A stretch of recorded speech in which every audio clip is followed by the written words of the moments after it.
Hey guys, welcome to our channel. I'm Valerie. I'm Ben. And today we're going to explain the way we approach our eating habits and nutrition in accordance to our body composition goals. This concept is called flexible dieting, which speaks more about an attitude towards food than the food we eat day to day. So this idea came from, goes back to the 90s, where Westenhofer and a team of researchers looked at the way people view food and how that goes in accordance to diet and weight loss.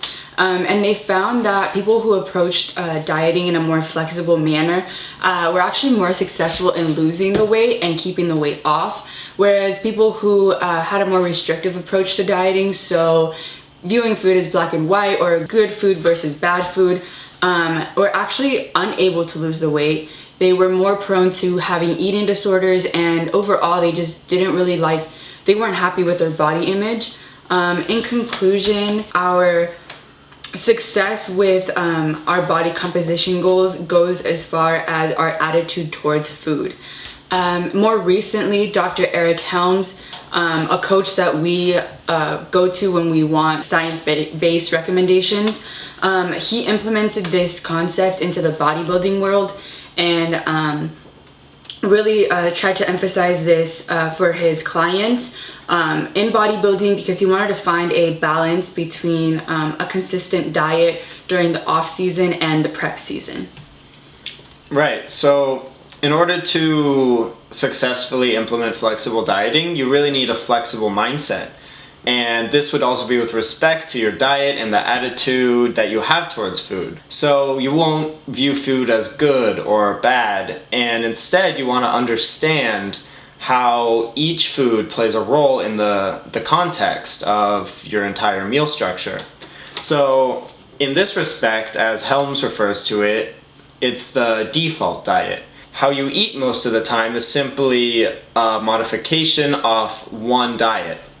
And this ensures that you consume your maintenance calories, minimum nutrient needs, and fruits and vegetables, your hydration needs, and of course protein.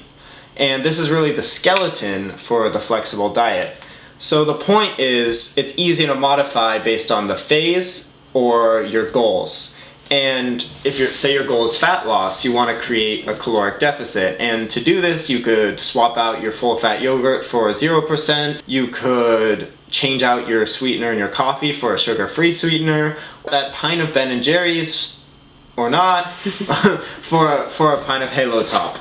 And if you wanted to gain muscle, you want to eat above your maintenance calories, you would substitute whole eggs for an egg white omelet.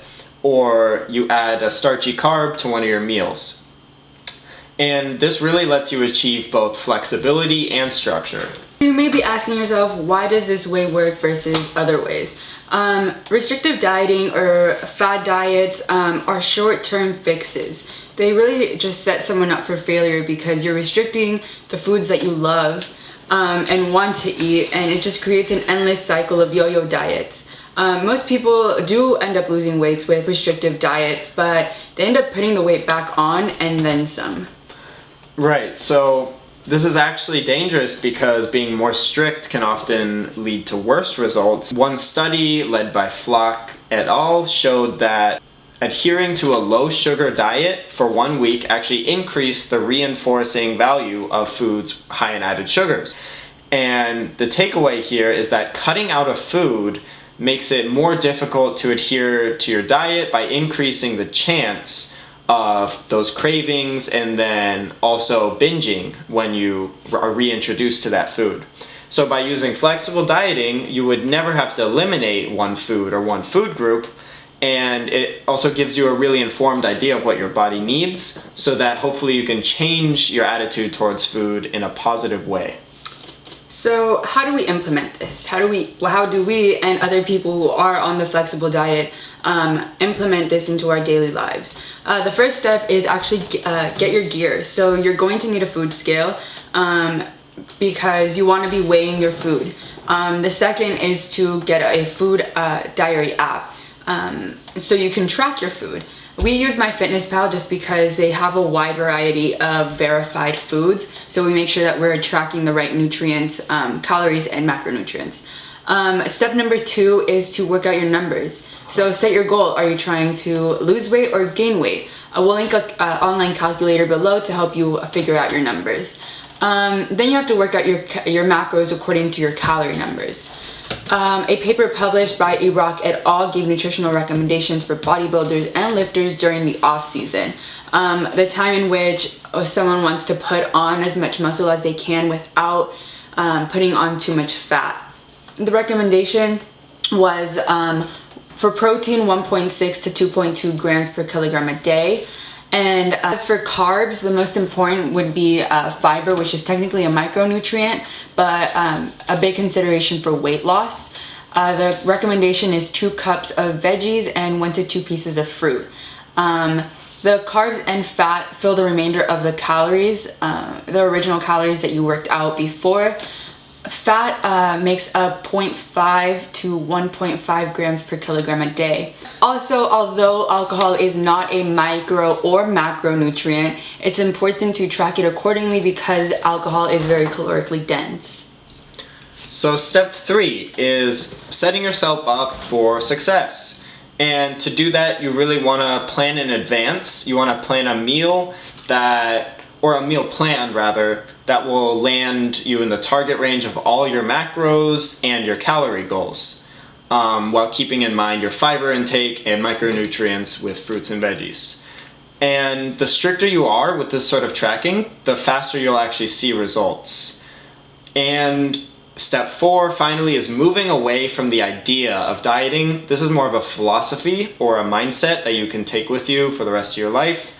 It's more of a way to make informed decisions while still maintaining the structure and flexibility of life. So you don't have to sacrifice everything in your life to adhere to a strict diet. So the 3-tier approach laid out by Dr. Eric Helms goes as follows, and basically the best case scenario would be you hit your macros within a 5 to 10 gram range, and this would ideally be on a planned day. So this is the norm. So the next best scenario would be hitting your protein within 5 to 10 grams and then your calories within 100 calories. And this would be an example of if you're going out to dinner and you don't really know how to track everything. The last and ideally worst case scenario, and it's not bad, it's just that you want to avoid doing this whenever possible, is just tracking calories and not really worrying too much about micronutrients. And an example of when you would do this is if you're going on vacation or if you're going out to a party and you don't want to spend the time and energy to track everything you eat. Okay, so a quick little end note, if you guys got anything from this video today, it's that dieting can be fun and enjoyable, but at the end of the day, it's your attitude towards food that's going to make or break your body composition goals. Next week, we're posting a video on how to achieve those goals, and we're taking a closer look at calories and what that really means. We hope you enjoyed this video. Like and subscribe and leave a comment. Thanks.